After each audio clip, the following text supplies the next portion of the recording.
હાલ આપણે વિશાલા 4 રસ્તા નજીક આવેલા શાસ્ત્રી બ્રિજ ઉપર છીએ અને શાસ્ત્રી બ્રિજ ઉપર ક્ષતિગ્રસ્ત હોવાના કારણે 1 વર્ષ માટે ભારે વાહનો માટે પ્રતિબંધ ફરમાવવામાં આવ્યો છે। ત્યારે હાલ શાસ્ત્રી બ્રિજ ઉપર કેટલાક વાહનો પણ જઈ રહ્યા છે અને સાથે સાથે આ દ્રશ્યોમાં જોઈ શકો છો કે જે હાઇટ બેરિયર લગાવવામાં આવેલું છે તે હાઇટ બેરિયર પણ હાલ તૂટેલી હાલતમાં જોવા મળી રહ્યું છે।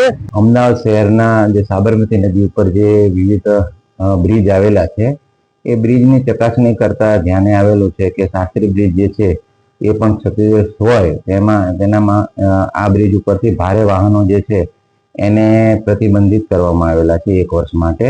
હાલમાં આ જે વાહનો જઈ રહ્યા છે તો એના વિરુદ્ધમાં કાયદેસરની કાર્યવાહી પોલીસ તંત્ર દ્વારા કરવામાં આવી રહી છે। સાથે સાથે આપને એ પણ જણાવી દઉં કે ત્યાં જે એક બેરિયર લગાવેલું હતું એ તૂટી ગયેલું છે। એ બેરિયરને પણ રિપેર કરવા માટે સંબંધિત તંત્રને અત્રેથી જાણ કરવામાં આવેલું છે તો વહેલા વહેલી તકે એ બેરિયર લગાવડાવી દે। આ જે પણ કોઈ પણ વાહનો જે છે આપને પહેલા પણ જણાવ્યું મુજબ કે કોઈ પણ વાહનો બંને બાજુ પોઈન્ટ ગોઠવેલા છે અને પોઈન્ટ પરથી એને રોકવામાં આવે છે। આમ છતાં પણ કોઈ વાહનો જો જતા હશે તો એના પર કાયદેસરની કાર્યવાહી કરવામાં પોલીસ તરફથી આવશે। પ્રતિબંધ કાગળ પર છે કે પછી મેદાનમાં છે? શાસ્ત્રી બ્રિજ પર તૂટેલા બેરિકેડ અને બેફામ એવી વાહનોનો ગ્રાઉન્ડ રિયાલિટી ચેક પણ ચોંકાવનારો છે। વાત ક્યાંની છે ખબર છે?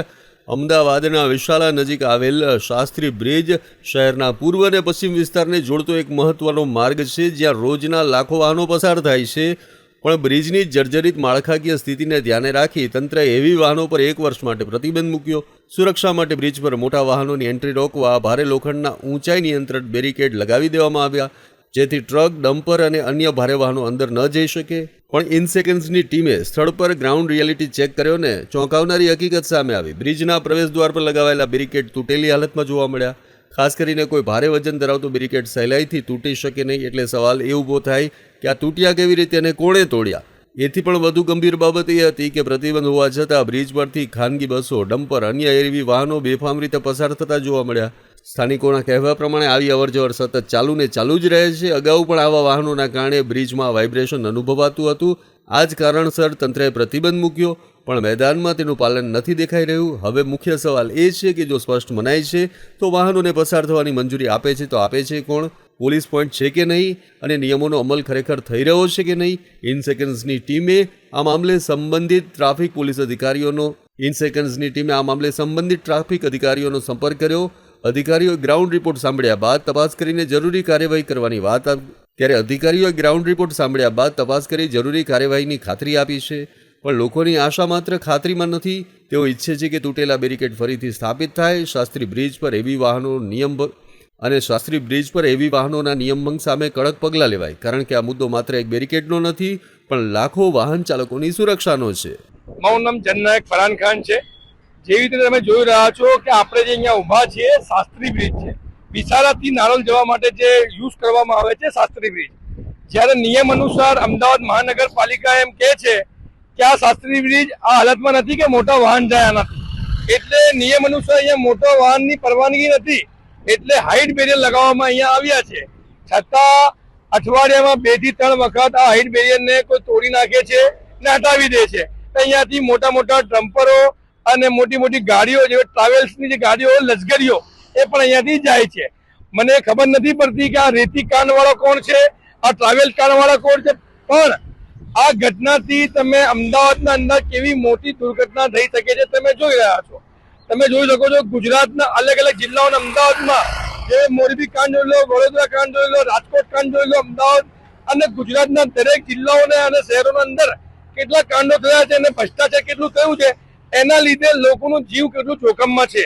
અને આજે હું મારા હાથ જોડીને વિનંતી કરું છું, હું જનનાયક કે અમદાવાદ મહાનગરપાલિકા આજે ભ્રષ્ટાચારી જે અધિકારીઓ છે એ લોકો તાત્કાલિક સસ્પેન્ડ કરવામાં આવે ને અહીંયા કયા માફિયાઓ છે એને પકડવામાં આવે કે લોકોનો જે જીવ છે, યુવાનોનો, વિદ્યાર્થીઓનો અને મહિલાઓ અહીંયા પસાર થાય છે એમનો જીવ કોઈ સસ્તો નથી।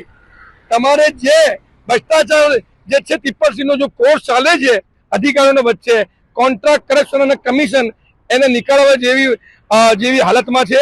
મારા નિયમના વિનંતી છે ગુજરાત સરકારને, અમદાવાદ મહાનગરપાલિકાના જેટલા ભ્રષ્ટ અધિકારીઓને કે લોકોનો જીવ સસ્તું નથી। તમે ગુજરાતના અંદર જોઈ શકો છો કેટલા લોકો મરી ગયા છે આ ઘટનાના અંદર। બ્રિજની ઘટના તમે જોઈ લો કે મોરબીની ઘટના 400 થી વધારે લોકો મરી ગયા હતા અંદર. પણ આ જે ભ્રષ્ટાચાર અધિકારોના લીધે તમે આ શાસ્ત્રી બ્રિજની હાલત તમે જુઓ, છતાં રોજે રોજ હજારો ડમ્પરો અહીંયાથી નીકળે છે, લશ્કરો નીકળે છે. આ કોના એજન્ડો છે? આના પાછળ કયો નેતા છે, કયો અધિકારી છે? એક મોટો સવાલ છે. એના સ્પષ્ટ તપાસ થવી જોઈએ. સ્પષ્ટ અહીંયા એક ટીમ બેસાડવી જોઈએ કે આ રેતી કાંડ કોણ છે, ટાવેસવાળા કાંડ કોણ કરે છે, અને મોટી ગાડીઓ કેમ નીકળે છે, કેમ અહીંયા આર્થિક નિયમ છે જે નિયમ અનુસાર ચાલતું કેમ નથી, આના પાછળ કોણ છે? એક મોટું સવાલ છે.